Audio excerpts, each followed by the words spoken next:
Ok, en otro video acerca de las cuestiones o los conceptos básicos de enrutamiento, hablamos de lo que era enrutamiento multicast en un principio.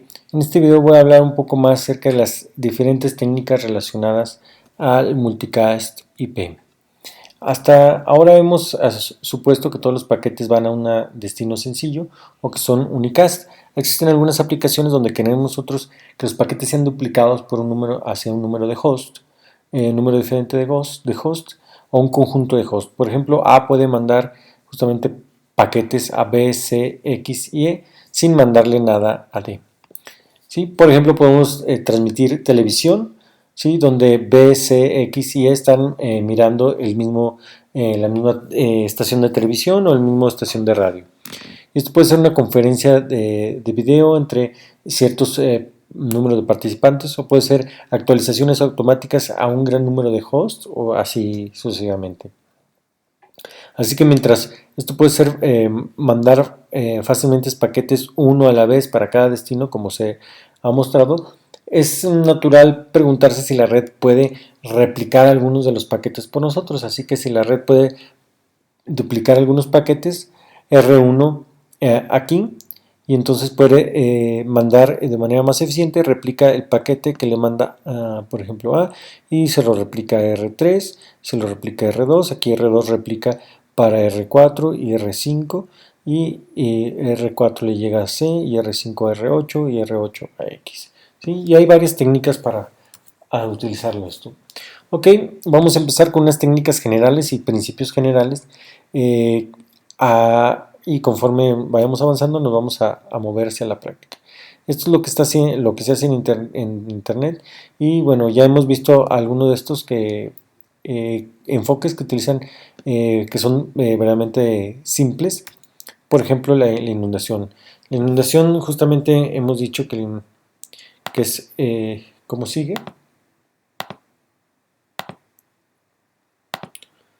Tenemos un rutador aquí y simplemente llevando paquetes a todos lados, a todos mis vecinos, ¿verdad? Y para evitar alguna cuestión, por ejemplo, si este mandó paquetes por aquí, este manda para acá, manda para acá, manda para acá. Para acá ya no manda, ¿sí? Justamente porque de ahí recibió la notificación. Entonces esto evita justamente que se causen lazos o que los paquetes anden ahí por siempre, ¿verdad? Viajando de manera indefinida. Bueno, también vimos justamente el protocolo del árbol de cobertura, ¿sí? Que donde vemos que estos lazos se rompían y lo vimos de una manera diferente de cómo se puedan evitar en este primer caso, que es el enfoque que es llamado el broadcast de camino inverso o la transmisión de camino inverso, y ese es lo básico de los primeros métodos de multicast que fueron utilizados en internet. Esta primera técnica que voy a describir se llama justamente la transmisión del camino inverso, también conocido como reverse path forwarding o retransmisión por el camino inverso. ¿Sí? Es una técnica bastante inteligente, ¿sí? Que es ampliamente utilizada y fue utilizada en los primeros protocolos de enrutamiento del multicast en internet y se construye sobre una simple observación. Es la observación de que antes de que A empiece siquiera a mandar multicast o paquetes multicast, la red tiene que construir un árbol de cobertura de costo mínimo unicast, cubriendo todos los hosts que A puede alcanzar. Y como ya vimos, esto ya lo vimos cómo se hacen en los protocolos de enrutamiento unicast. Así que, por ejemplo, R1 ya sabe cuál es el árbol de cobertura de costo mínimo para, para cada uno de los enrutadores y todos los paquetes que pueden ir hacia A. Así que esencialmente esta red se construye justamente a través de los rutadores que tienen que decir cómo alcanzar a A. Así que A puede utilizar un método libre de enlazos para entregar paquetes a todo mundo. Así que primero voy a describir lo que sería el caso de broadcast, o de transmisión, el cual es la inundación, pero sin los paquetes de lazo que anden por siempre. Así que imaginemos que A quiere mandar un paquete a todo mundo. A quiere mandar un paquete a todo mundo. Vamos a dibujar este paquetito. ¿Sí? Quiere mandar un paquete a todo mundo. Y ese paquete va a tener una dirección. ¿Sí? Y va a tener una dirección de grupo correspondiente a quien lo envió. ¿Sí? Pero también va a tener justamente la dirección origen de A. Y porque este paquete vino de A, todos los creadores de cada salto a lo largo del camino pueden hacer la pregunta justamente sobre qué interfaz llegó el paquete. En este caso, R1 va a decir que llegó por esta de aquí. Si esto se manda a R3, R3 va a saber que llegó por esta de acá y no por esta y no por esta otra. ¿Sí? Entonces, en esta interfaz, justamente, una vez que yo decidí que me llegó por esta interfaz, yo voy a decidir por qué interfaz voy a sacarla. Justamente voy a ver justamente la dirección, mi dirección origen en esta tabla, ¿sí? Y voy a ver qué hay en esta tabla de retransmisión. Entonces voy a ver justamente en mi tabla sobre cuál interfaz lo tengo que mandar. Si es una interfaz unicast, voy a justamente mandarlo a cualquier otra interfaz. Sin embargo, si yo tengo justamente que es un paquete multicast, yo puedo tener justamente que pueda tener en mi tabla mandarlo a varias interfaces, ¿sí?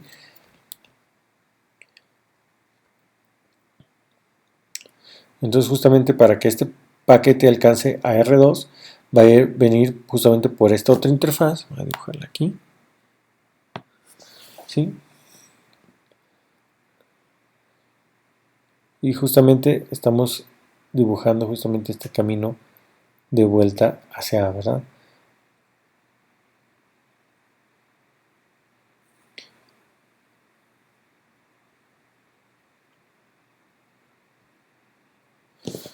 Y voy a suponer que también se le mandó acá y después este lo va a mandar por acá y este lo va a mandar para acá y para acá. Cuando le llegue este paquete a R2, R2 ya habrá recibido este paquete por esta interfaz y lo va a tirar, ¿verdad? Entonces es una manera interesante de decir, ok, si yo ya recibí este paquete, pues simplemente lo tiro, ¿verdad? O no le hago caso. Así que tenemos un conjunto de hosts a los cuales nosotros intentamos entregarle la información.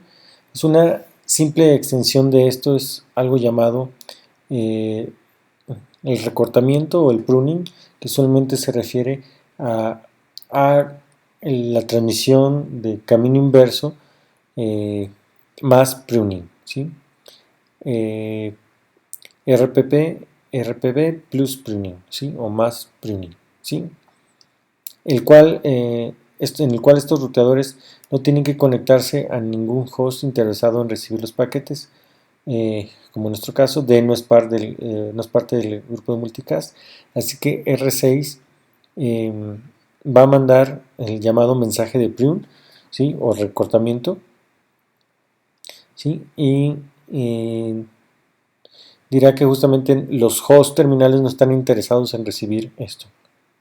Es decir, por favor no me manden paquetes multicast para esta dirección de grupo ya. ¿Sí? Entonces vamos a recortar justamente a G y vamos a decir que no tiene interés en ello.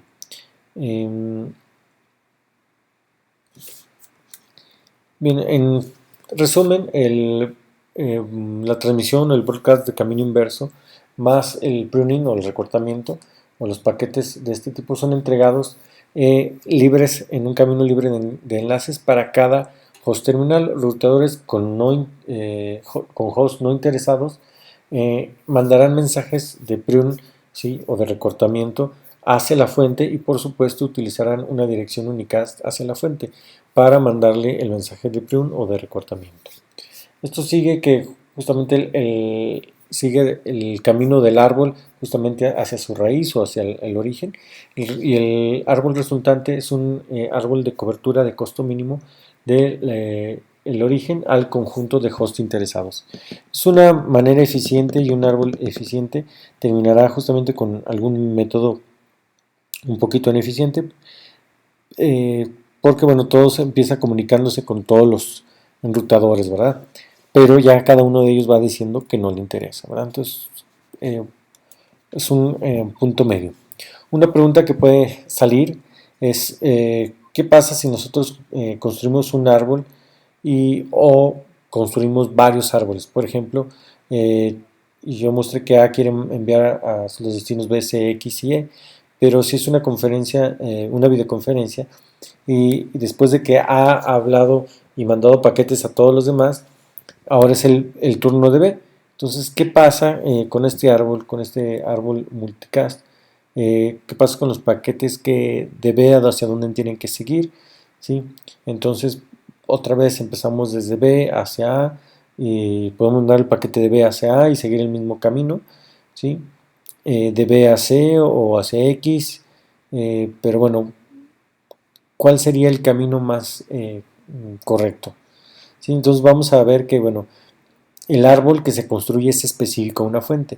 El árbol del camino más corto es específico a una fuente, y debe estar muy claro del ejemplo anterior que la transmisión de camino inverso, en la cual los paquetes seguían un árbol de cobertura de camino más corto en la dirección opuesta.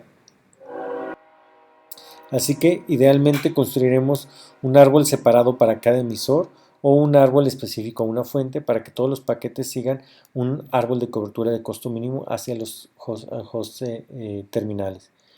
Pero bueno, en las comunicaciones donde tenemos grupos multicast y el número de hosts es muy pequeño, pues es más fácil en lugar de eso construir un árbol de carga completa, uno para cada fuente, y establecer algún punto de cita o de intercambio en el cual todos los paquetes multicast van a ir, y de ahí se mandarán de manera multicast a cualquier otro lado, ¿sí? Entonces vamos a decir que, por ejemplo, aquí R5 es justamente el punto de cita donde todos A, B, C y X y E van a mandarle información. D no está en la videoconferencia. Entonces todos vamos a mandarle los paquetes a R5, y de ahí se van a transmitir hacia todos lados. Y eso es lo que se considera como un punto de encuentro.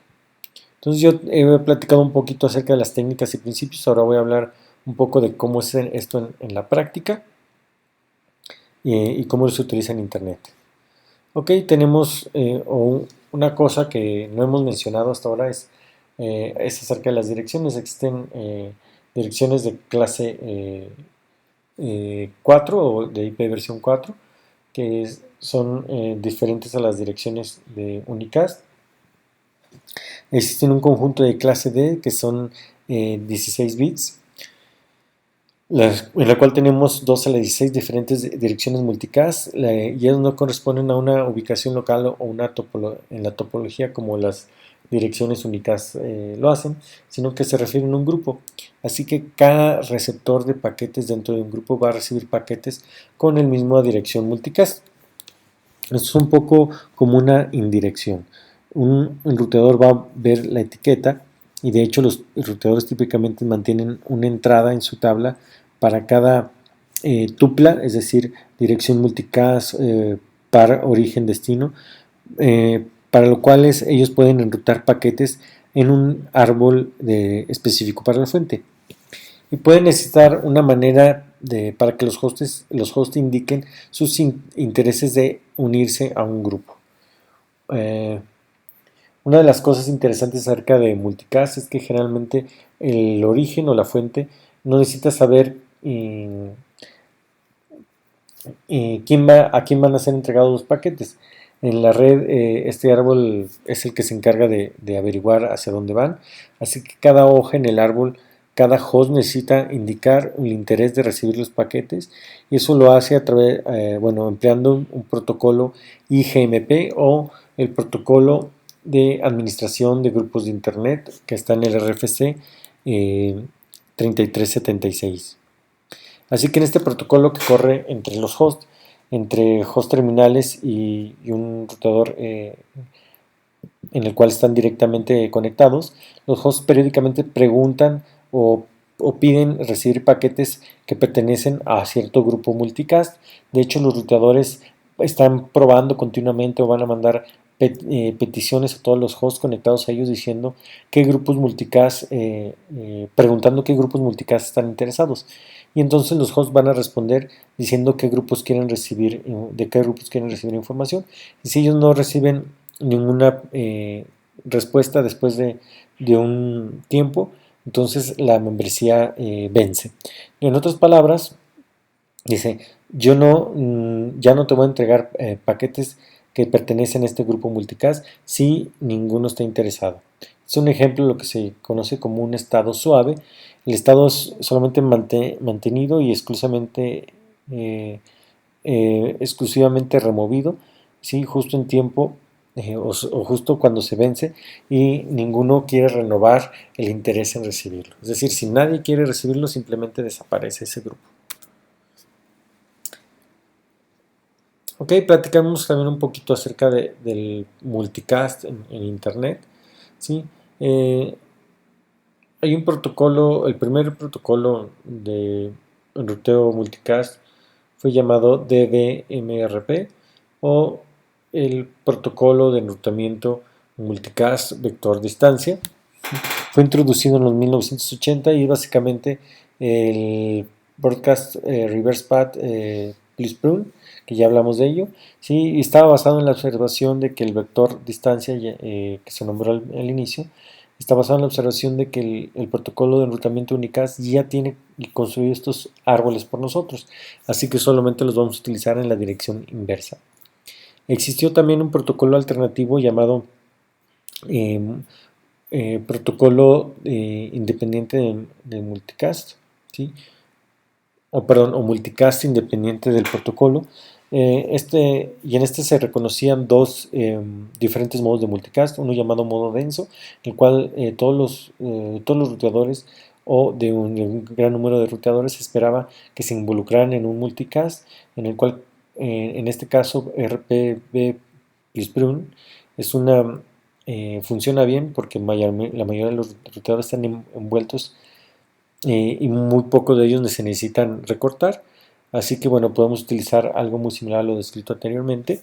Una alternativa era el modo disperso, ¿sí? O sparse, ¿sí? En el cual tenemos un número relativamente pequeño de ruteadores que se esperaba que se involucraran en el multicast y por lo tanto era muy ineficiente hacer o mandar mensajes diciendo que yo no quiero recibir, porque si la mayoría no lo quiere recibir, pues iban a haber muchos mensajes de a mí no me interesa. ¿Sí? En este caso, explícitamente se construían puntos de encuentro, de rendezvous, ¿sí? A través de los cuales los paquetes eran enviados y se escogía un conjunto pequeño de árboles de cobertura desde los puntos de encuentro hacia todos los destinos del grupo. Y así que, bueno, mucho trabajo iba de cómo, o se trataba de cómo escoger esos puntos de encuentro. Y bueno, ahorita se puede ver como un problema sutil, pero bueno, realmente estos protocolos descritos eran protocolos ampliamente utilizados. Bueno, así que en la práctica multicast es utilizado un poco menos de lo que originalmente se esperó. Originalmente se anticipó lo que era utilizado para comunicaciones de grandes cantidades de información por el Internet, ya que en el tiempo que multicast fue concebido era todavía el caso de que la mayoría de las comunicaciones en el mundo utilizaban televisión o radio o tenían un medio de tipo broadcast. Así que se anticipó a lo que pudiera ser un tipo de comunicación muy común. Y de hecho en la práctica resultó ser menos verdad de lo que originalmente se pensó, ¿sí? Y bueno, esto ha pasado ya más de 20 años o más. Las comunicaciones han sido un poco más individualizadas, así que se tienden a preguntar por el contenido que específicamente nosotros queremos mirar en un tiempo específico. Hay poco interés en las transmisiones que como lo hacían a ver antes, excepto por eventos como eventos deportivos o eventos políticos, rallies, lanzamientos de cohetes o algo como eso. Así que, bueno, esto de la individualización de los contenidos realmente ha venido a que la parte de multicast en las redes no haya sido tan explotada o tan utilizada. En la actualidad, nosotros utilizamos una televisión de IP de broadcast eh, y algunas aplicaciones que son específicas de la capa de aplicación eh, no usan la infraestructura de red para construir sus propios árboles multicast, sino simplemente eh, los construyen ellos, no hacen nada en la red, ¿sí? Todo lo dejan en la parte de la aplicación. Multicast también lanza algunas preguntas interesantes, ¿sí? Como qué hacer con los estados una vez que, que pudieran mantener el orden para mantener un tipo de comunicación como TCP. Así que, por ejemplo, imaginen que la fuente está mandando cientos o miles eh, a diferentes destinos y queremos que la comunicación sea confiable y eso es mantener o sea, conocer qué paquetes han sido recibidos de manera confiable en sus destinos. Esto va a ser una tarea horrenda para una sola fuente, para que la maneje una sola fuente. De hecho, cualquiera que requiera un estado, un control de flujo o soportando diferentes tasas a diferentes usuarios, no es muy claro cómo se haría eso o cómo hacerlo de manera segura, lo cual traería muchos problemas muy grandes. ¿Sí? Han habido muchos puntos de interés desde el punto de vista de investigación, pero de manera general no se considera una solución buena para esto. Así que generalmente multicast solamente se utiliza para integrar datos primeramente en una dirección, por ejemplo como televisión, en la cual los datos están siendo moviendo de un origen, sin modificar a un conjunto de hosts terminales. Y ese sería el fin del video multicast.